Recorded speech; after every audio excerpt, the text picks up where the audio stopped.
Our last portion, we have a poetry reading by Jeff Carter. Good evening. Okay, today the man that I will attempt to portray is Dr. Martin Luther King. Now, Dr. Martin Luther King is one of many great civil rights leaders in this country. He's one of many who contributed to the civil rights, and he should be acknowledged, but not celebrated too much because work still needs to be done. But Dr. King, he wrote many famous quotes and said many profound speeches. We have "I Have a Dream," which everybody's familiar with. We also have one speech that he wrote that everyone's not familiar with, and that's the letter he wrote when he was in Birmingham jail on some toilet paper. Very profound. But the one that's most profound to me and one that's most important is his final address. I mean, this was a very symbolic speech. If I could attempt to re-record King's conversation with God, I would think that God came to Dr. King one night and said, "You know what, your time is about over, and you've done a great job.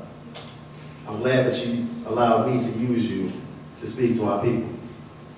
And before I send my angels down there to bring you to your heavenly home, there's one last thing I want you to do for me, and that is to encourage my people." And so I'll read the last part of Dr. King's final address. And they were telling me, now it doesn't matter now. It really doesn't matter what happens now. I left Atlanta this morning, and as we got started on the plane, there were 6 of us. And the pilot said over the public address system, "We are sorry for the delay, but we have Dr. Martin Luther King Jr. on the plane. And to be sure that all the bags were checked, and to be sure that nothing was wrong with the plane, we had to check out everything carefully. And we've had the plane protected and guarded all night. And then I got to Memphis. And some began to say threats or talks about the threats were out. What would happen to me from one of our sick white brothers? Well, I don't know what would happen to me now. We've got some difficult days ahead. But it doesn't matter now, because I've been to the mountaintop, and I don't mind. Like anybody, I would like to live a long life. Longevity has its place. But I'm not concerned about that now. I just want to do the will of God. And He has allowed me to go to the mountain, and I've looked over, and I've seen the promised land. I may not get there with you, but I want you to know tonight that we as a people will get to the promised land. And I am happy tonight. I'm not worried about anything. I'm fearing no man. Mine eyes have seen the glory and the coming of the Lord." Thank you.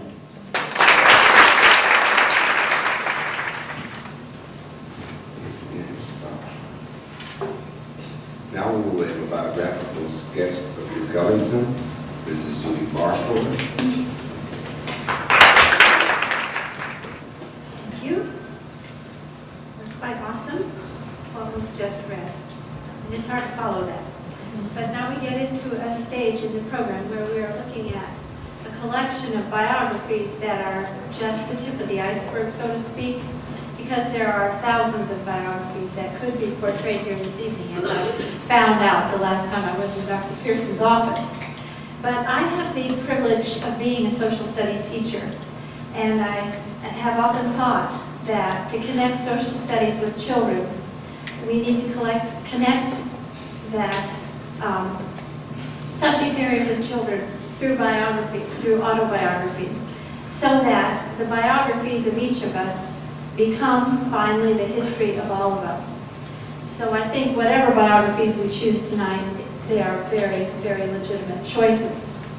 And I was given the assignment of Duke Ellington, and I must say that though I looked, I wasn't able to find a children's book or a children's book about this great musician. So I simply have a 2-page summary of some of his tremendous achievements, and I'm going to share a bit of this with you. But then there was another person to whom I was assigned who didn't make it onto the program.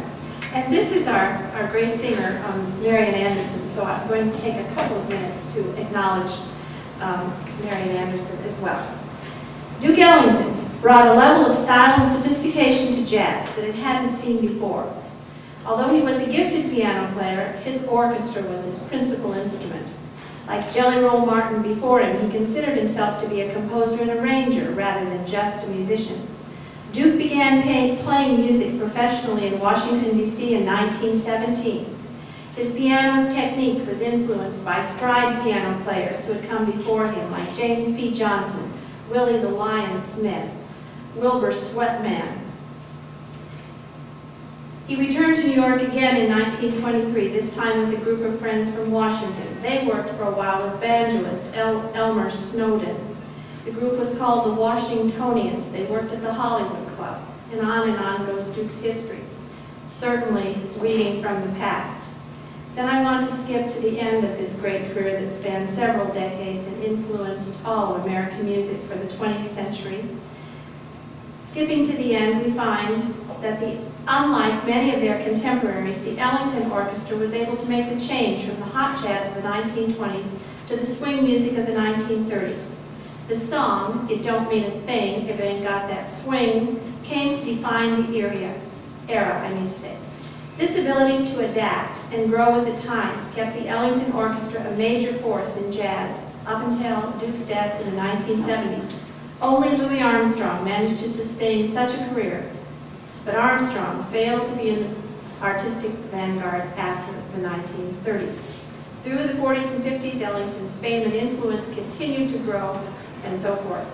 So we celebrate Duke Ellington in music. Now, if I could just take a moment to switch to Marian Anderson, the great opera singer.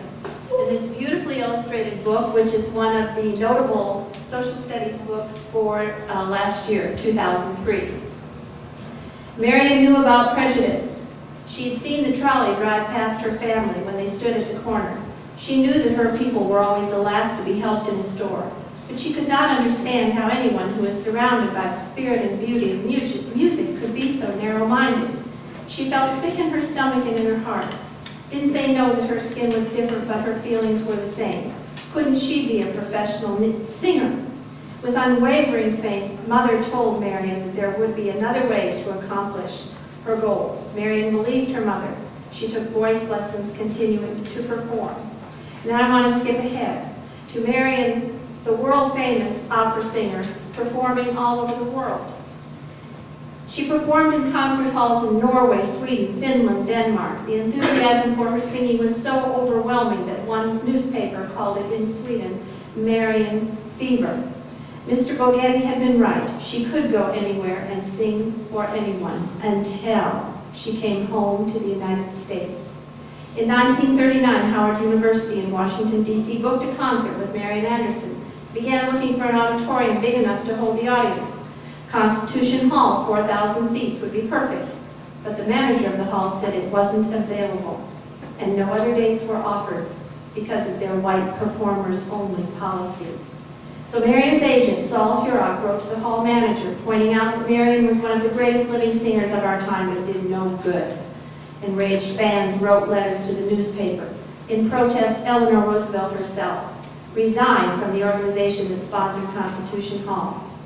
Howard then tried to reserve a large high school auditorium. Again, they were denied. Now the teachers were angry, and teachers marched in support of Marian in front of the Board of Education, Washington, D.C. It was a boiling pot about to spill over. Wasn't there some place in her own country's capital where Marian Anderson's voice could be heard? Committees were formed and held meetings. Finally, with President Roosevelt's approval, the Department of Interior invited Marian to sing on the steps of the Lincoln Memorial that Easter Sunday. Her country was offering her a marvelous invitation. Was it dangerous? Would anyone come? Marian said yes. Standing in the shadow of the Lincoln Memorial, waiting to be called out, she read the engraved words, "This nation, under God, shall have a new birth in freedom." Marian looked out on a river of 75,000 people. Her heart beat wildly. Would she be able to utter one note? She took a deep breath and felt the power of her audience's goodwill surge toward her. 75,000 people. Marian stood straight and tall. Then she closed her eyes and sang, "My country, 'tis of thee, sweet land of liberty, let freedom ring."